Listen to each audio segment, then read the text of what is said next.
So today we have someone who started as a BTech major, but later realized that wasn't his calling and went on to pursuing MBBS. Can we have Dr. Shobit Saxena?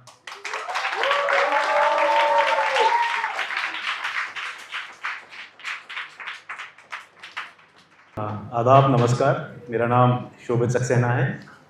Aligarh का बाशिंदा हूँ और sir Syed के इस चमन का बुलबुल हूँ। सबसे पहले तो स्टिक की पूरी टीम को शुक्रिया कहना चाहूँगा जो इतने खूबसूरत लोगों के सामने बात करने का मुझे मौका दिया। शोभित भाई, अपना थोड़ा टू स्टार्ट ऑफ अपना थोड़ा इंट्रोडक्शन दे दिया। Who are you and your about your journey. ठीक है, तो जब आप किसी सफ़र पर निकलते हैं तो दो तरीके के लोगों के तजुर्बात से आप मुस्तफ़ीद हो सकते हैं। एक वो जिन्होंने वो सफ़र पूरा किया और दूसरे वो जो किसी वजह से वो सफ़र पूरा नहीं कर पाए। तो मेरा शुमार आप दोनों ही तरह के लोगों में कर सकते हैं। तो मेरे तजुर्बात से आपको वो सीखें भी मिलेगी जो वो लोग देते हैं जो सफ़र पूरा कर पाए और वो जो कि सफ़र पूरा नहीं कर पाए। इस वक्त जवाहरलाल नेहरू मेडिकल कॉलेज से पैथोलॉजी सब्जेक्ट में मैं रेजिडेंसी कर रहा हूँ। उससे पहले मैंने MBBS भी यहीं से किया था। इस दौरान बीच में कई जगह पर मैंने एज अ डॉक्टर अपनी सर्विसेज दी और अलीगढ़ मुस्लिम यूनिवर्सिटी में मैंने 6th क्लास में एडमिशन लिया था सबसे पहले और तब से मैं यहीं पर ही हूँ। बीटेक टू MBBS, ये बहुत ही एक वाइल्ड सा ट्रांजिशन साउंड करता है नहीं? कोई बीटेक कर रहा है and he transitions into MBBS. So what was that factor, what was that spark that motivated you to switch from BTech to MBBS? तो ये जो आपने सवाल पूछा, इसके जवाब में एक बहुत ही इंटरेस्टिंग सी स्टोरी है मेरे पास सुनाने के लिए। तो जब भी सबसे पहले मुझसे किसी ने पूछा होगा कि आप क्या बनना चाहते हैं, कई साल पहले जब मुझे याद भी नहीं है मैं कितना छोटा था, तो शायद मेरे मुंह से सबसे पहले लफ्ज़ डॉक्टर निकला था। उसके बाद क्या हुआ मुझे नहीं पता। 10th क्लास तक पहुंचा। 10th में मेरे सेक्शन में जितने भी लोग थे सभी 11th में PCM चूज़ कर रहे थे। तो मैंने ज़्यादा गौर ना करते हुए, ज़्यादा अपना दिमाग ना लगाते हुए PCM ही ले लिया। मेरे पास 11th में बायोलॉजी सब्जेक्ट नहीं था। मुझे नहीं पता था बायोलॉजी में कौन कौन से चैप्टर्स होते हैं, 11th में क्या पढ़ाया जाता है, 12th में क्या पढ़ाया जाता है, मेडिकल में एंट्रेंस के लिए कौन कौन से चैप्टर्स आते हैं, मुझे कुछ भी नहीं आइडिया था। मैंने बुक भी नहीं देखी थी 11th में। फिर हुआ ये कि 11th में मैं चूँकि PCM ले रखा था तो BTech में जाने के लिए IIT की प्रिपरेशन कर रहा था। फिर एक दिन ये नोटिस आया कि जो लोग भी IIT का एग्ज़ाम देना चाहते हैं उनको एक एक्स्ट्रा सब्जेक्ट अपने करिकुलम में शामिल करना होगा। तो ज़्यादातर लोगों ने क्लास में फिजिकल एजुकेशन लिया, कुछ एक ने हिंदी ले ली और कुछ गिने चुने थे एक दो जिन्होंने बायोलॉजी ले ली, मैं भी उनमें से था। तो 12th क्लास में मैंने बायोलॉजी सबसे पहले उससे मेरा तारुफ हुआ कि क्या होता है, और तारुफ हुआ तो तारुफ इतना ज़बरदस्त हुआ कि फिर मैथ्स पीछे छूट गया और फिर मैं बायोलॉजी को लेकर ही आगे बढ़ा। और हालांकि एडमिशन मैंने एंट्रेंस टेस्ट मैंने BTech के भी दिए, मेडिकल के भी दिए और BTech में एंट्रेंस मेरा पहले क्लियर हो गया। तो BTech में मेरे मार्क्स काफ़ी ठीक थे, तो जो फर्स्ट प्रेफरेंस थी मेरी ब्रांच की वो मुझे मिल गई। इन दिनों जैसे कि कंप्यूटर साइंस का ज़्यादा चलन है BTech में, हमारे ज़माने में जब मैंने एंट्रेंस दिया था तब मैकेनिकल सबसे ज़्यादा कॉमनली परस्यूड ब्रांच हुआ करती थी, कॉमनली डिजायर्ड ब्रांच हुआ करती थी। तो मैकेनिकल इंजीनियरिंग में मैंने एडमिशन ले लिया था उस टाइम। फिर उसके बाद हुआ ये कि लेकिन जो मेरी कॉलिंग थी, जो बायोलॉजी वाली कॉलिंग थी, वो वापस दिमाग में आ गई और कुछ दिन क्लास करने के बाद मैंने उसको छोड़ने का फैसला लिया। काफ़ी डिफिकल्ट फैसला था क्योंकि एक फील्ड में आने के बाद दूसरे फील्ड में जाना, और वो भी जब आप BTech का एग्ज़ाम निकाल चुके हों, ये फैसला लेना कि आप नीट का एग्ज़ाम देना चाहते हैं, थोड़ा मुश्किल था। लेकिन फिर भी दिल पे पत्थर रख के और मैंने कोशिश की कि जो अपना रियल पैशन है उसको परस्यू करूँ, जैसा कि स्टिक का मोटो भी है। तो वही मैंने कोशिश की कि अपना जो रियल पैशन है उसको फॉलो करूँ, जो रास्ते में हिंड्रेंसेस हैं, ऑब्स्ट्रक्शंस हैं, उनको दूर किया जाए। और फिर ऐसा हुआ कि मेडिकल कॉलेज में फाइनली दाखिला मिल गया मुझे। आई थिंक आपकी और मेरी journey is somewhat similar and that why मैं थोड़ा रिलेट कर सकता हूँ, क्योंकि मैं भी एक PCM स्टूडेंट रहा हूँ and now I am pursuing visual arts, that is my passion. So going on ahead, neat and MBBS एक आउटसाइडर को या फिर एक एस्पिरेंट को अटेम्प्ट देने से पहले या फिर एक अपनी जर्नी स्टार्ट करने से पहले बहुत ग्लैमरस लगता है यार, एक बार एंट्रेंस निकल जाए, एक बार MBBS में एडमिशन हो जाए, फिर तो लाइफ सेट है। लेकिन उसके जो स्ट्रगल हैं, उसके जो मिसकंसेप्शंस हैं नीट को लेके या फिर डॉक्टर लाइन को लेके, वो जो उससे गो थ्रू हुआ है उसी को पता होते हैं। तो उस पर कुछ आप बताइए। तो सबसे पहले आप लोगों में से जानना चाहूंगा कि कितने लोग नीट के एस्पिरेंट्स हैं, आगे चल के मेडिकल फील्ड में थोड़ा बहुत भी इंटरेस्ट है तो हाथ उठाइए। लगभग सभी। चलिए, तो आप में से कोई मुझे बताना चाहेगा कि जब डॉक्टर वर्ड आपके दिमाग में आता है तो क्या इमेज आपके मन में आती है? कोई बताएगा? बताइए, आप बताइए।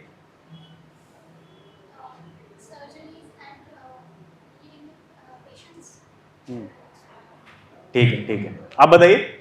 डॉक्टर वर्ड जब मन में आता है तो क्या इमेज आती है दिमाग में? Okay, save lives. Okay. Sir, I found someone wearing a white coat and with a stethoscope and treating some patients. This is the ठीक है, बिल्कुल बिल्कुल। तो कॉमनली हम जो देखते हैं, जो इन बच्चों ने बताया, नीट से और मेडिकल से और डॉक्टर से जो इमेज एसोसिएटेड है रूटीनली, वो यही है जो इन लोगों ने हमें बताई। लेकिन इसका एक दूसरा एस्पेक्ट भी है।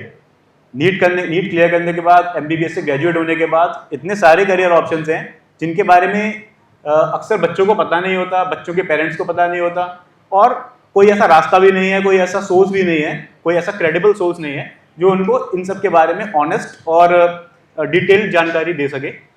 यहाँ पर मुझे लगता है कि स्टिक का एक बहुत इंपॉर्टेंट रोल होने वाला है, जैसे एक प्लेटफॉर्म का, जहाँ पे हम क्रेडिबल इन्फॉर्मेशन बच्चों को दे सकते हैं, डिटेल्ड इन्फॉर्मेशन दे सकते हैं, और वो भी एक इस तरह से दे सकते हैं जो उनके लेवल के लिए, जो उनका इस वक्त प्रेजेंट लेवल ऑफ अंडरस्टैंडिंग है, उसको कैटर कर सके। तो यहाँ पर एक बहुत इंपॉर्टेंट रोल है। कुछ इमेजेस हैं मेरे सामने जो मैं आपको दिखाना चाहता हूँ, और वो इमेजेस ऐसी हैं कि डॉक्टर वर्ड के साथ आप उसे कभी एसोसिएट नहीं करेंगे, लेकिन मैं बताऊंगा कि यहाँ तक भी पहुंचा जा सकता है, वो भी एक डॉक्टर बनने के बाद। क्या दिख रहा है आपको? बताइए, क्या दिख रहा है स्क्रीन पे? हाँ, तो कभी भी जब हमारे दिमाग में डॉक्टर वर्ड आता है, हम ये नहीं सोचते कि डॉक्टरी और medical line is also a part of sciences. तो उसमें ऐसा नहीं है कि we are always seeing patients, we are always performing surgeries, we are always saving lifes, वो भी इतनी एक्टिवली और इतना डायरेक्ट तरीके से। तो मेडिकल प्रोफेशन से अलाइड कई सारे ऐसे प्रोफेशंस हैं जिनको अब कन्वेंशनली डॉक्टर वर्ड के साथ एसोसिएट नहीं करते, but they are still working behind the screen, and they are also saving lives and improving lives, and they are influencing lives just like a common medical physician does. So next image behind. Okay, so who is this gentleman? क्या दिखाई दे रहा है आपको screen पे? बताएं।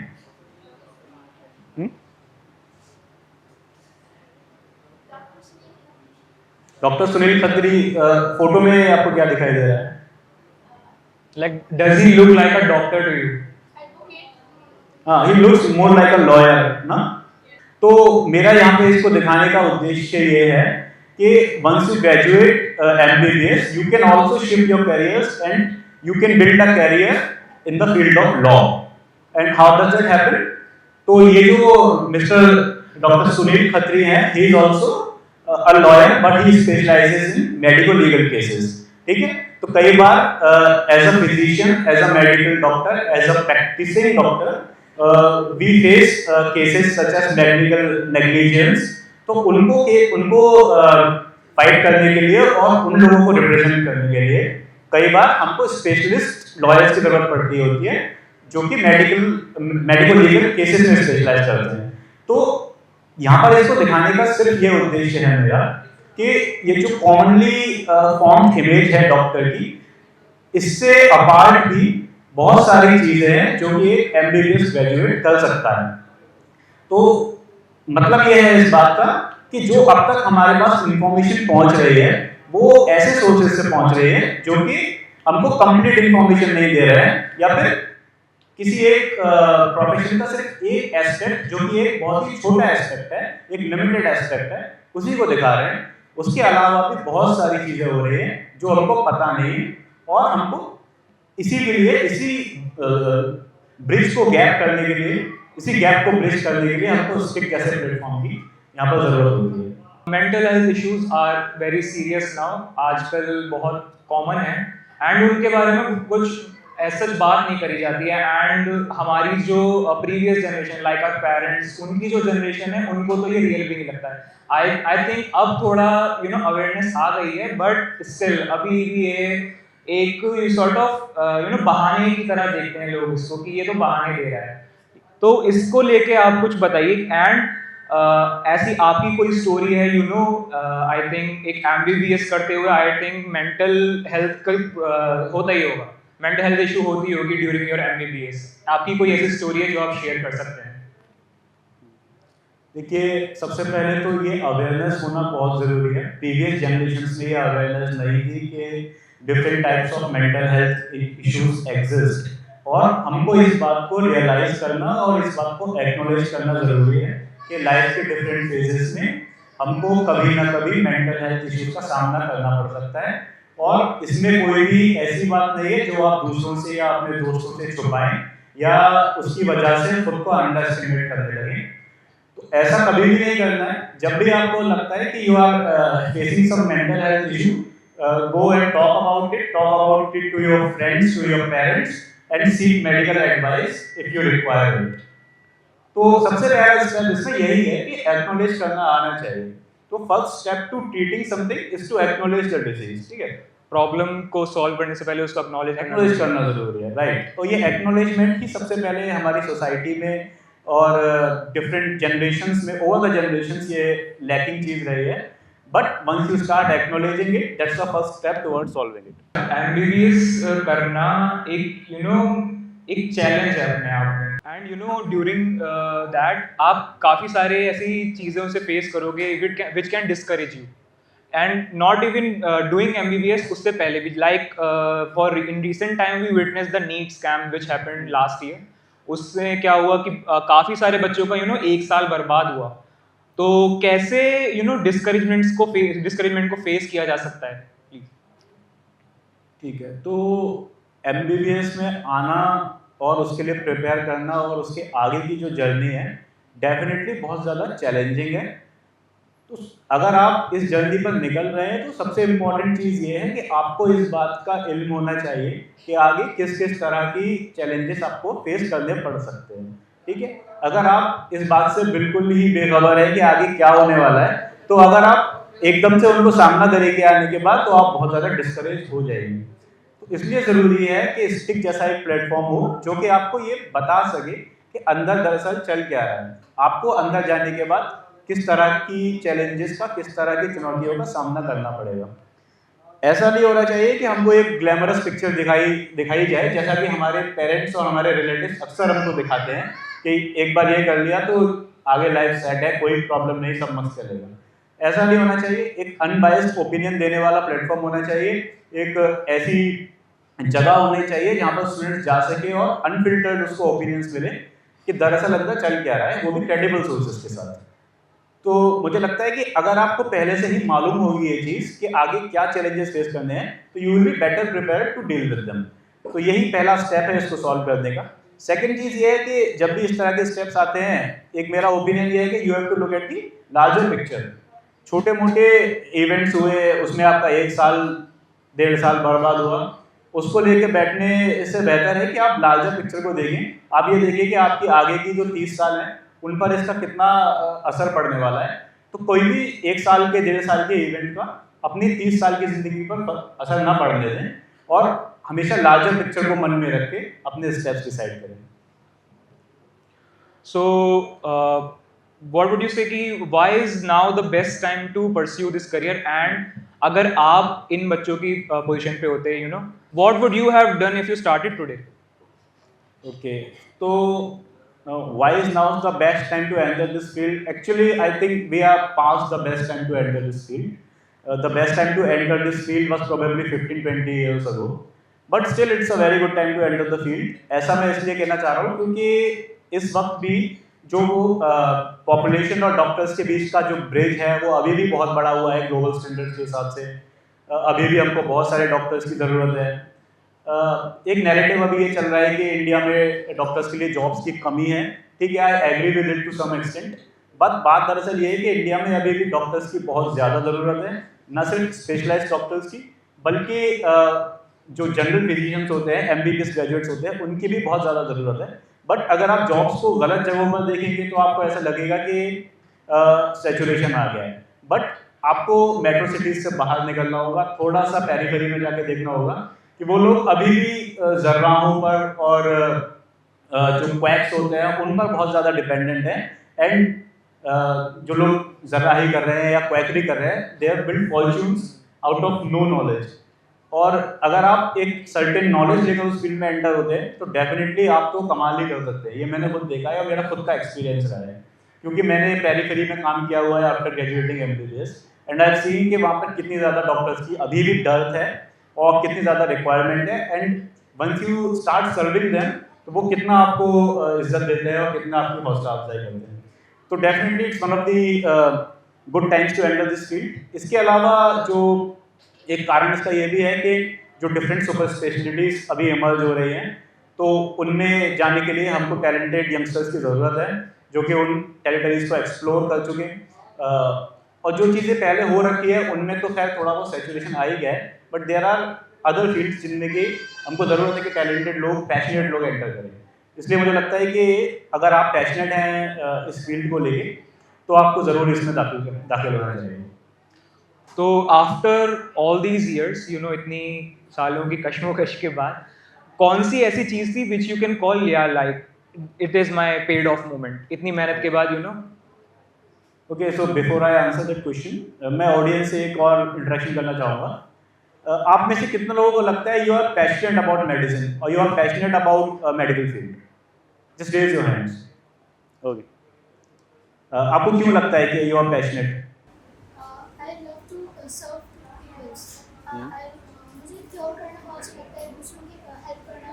For example, I saw at the road paths that people are fighting with diseases and they are not able to they are not able to pay the money for them for the cure. That's why okay, आप बताएं। Actually मेरा जब ये passion start हुआ था कि मुझे neurosurgeon बनना है, पहली बार मैंने एक मूवी देखी थी तो उसी से स्टार्ट हुआ। एंड तो अब मुझे लगता है कि मैं अगर 20 साल बाद भी अपने आप को देखती हूँ तो एक डॉक्टर फॉर्म में ही देखती हूँ। चाहे मैं कोई भी बीच में अपनी हॉबी चूज करूँ या कोई भी अलग से प्रोफेशन चूज करूँ, बट मुझे ये पैशनेट अबाउट दैट कि I will become a doctor. Okay, तो बाकी जिन लोगों ने इस बात का जवाब नहीं दिया वो शायद अभी भी ये सोच रहे हैं कि हमारा पैशन इस फील्ड में है या नहीं। अभी भी वो इस कश्मकश में है, अभी भी दिमाग में वो क्लैरिटी नहीं है, जितना मैं समझ पा रहा हूँ। ठीक है, तो देखिए, अगर आपके दिमाग में कभी इस तरह के सवाल आते हैं, एक मूवी चल रही है, पेशेंट घायल है, इमरजेंसी में लाए, डॉक्टर्स उसको डिफिब्रिलेटर से शॉक दे रहे हैं, अगर आपने वो सीन देखा, आपके दिमाग में आया कि यार ये डिफिब्रिलेटर क्या कर रहा है यहाँ पे, शॉक देने से पेशेंट कैसे रिवाइव हो जाता है? इस तरह का क्वेश्चन आए कभी किसी के दिमाग में? कभी हम लजीज खाना देखते हैं, हमारे मुंह में पानी आ जाता है, वो पानी क्यों आ रहा है मुंह में? कभी इस तरह का सवाल आया दिमाग में? या फिर हम देखते हैं कि कभी एक छोटा सा बच्चा था, कुछ सालों बाद बड़ा हो जाता है, फिर वो बूढ़ा हो जाता है, फिर वो मर जाता है। इस तरह के चेंजेस बॉडी में किस तरह से आ रहे हैं? इस तरह के सवाल कभी दिमाग में आते हैं? अगर इस तरह के सवाल दिमाग में आते हैं तो कहीं ना कहीं उस पैशन की चिंगारी तो है मन में, उसको हवा देने की ज़रूरत है, और जो काम स्टिक जैसा एक प्लेटफॉर्म बखूबी कर सकता है। उसके बाद जो आपने सवाल पूछा, मैं उस पर आता हूँ कि कब ऐसा लगा। ठीक है, देखिए, कहना ये कहना कि कोई मटेरियल चीज़ है जिसके बाद ऐसा लगा कि जो एफर्ट्स थे वो पेड ऑफ हो गए सारे, तो ये मेरे हिसाब से बिल्कुल ठीक होगा। ऐसा क्यों? क्योंकि जो एब्स्ट्रैक्ट चीज़ें होती हैं वो थोड़ी सी इंटेंजिबल होती है, उसको आप दूसरों को बयान नहीं कर सकते। लेकिन अगर मैं कहूँ कि जब मैंने अपनी कार ली तो मुझे ऐसा लगा कि यार सारे मेरे एफर्ट सफल हो गए, तो वो उस चीज़ से हर कोई यहाँ पर रिलेट कर पाएगा। तो ऐसा है दरअसल। इसके अलावा जब मैं अपने दोस्तों के, अपने पेरेंट्स के चेहरे के ऊपर फख्र देखता हूँ अपने ऊपर, तो मुझे लगता है कि हाँ यार, सब कुछ ठीक ही रहा, जो भी मेहनत की सफल हुई, और आगे के लिए मेहनत करने के लिए हमेशा मोटिवेशन मिलती है उससे। So you know, to end this session, मुझे I got to know that आपको शेर व शायरी का बहुत शौक है, तो कुछ हो जाए। कविता है छोटी सी, उसको सुनाता हूँ।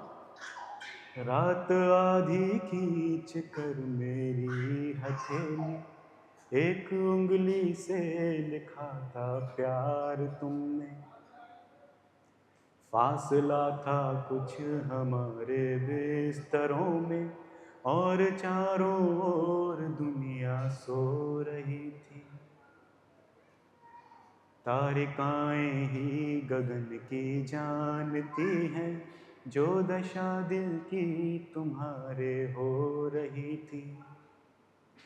मैं तुम्हारे पास होकर दूर तुमसे, अध जगा सा और अध सोया हुआ सा, रात आधी खींच कर मेरी हथेली, एक उंगली से लिखा था प्यार तुमने। बहुत ही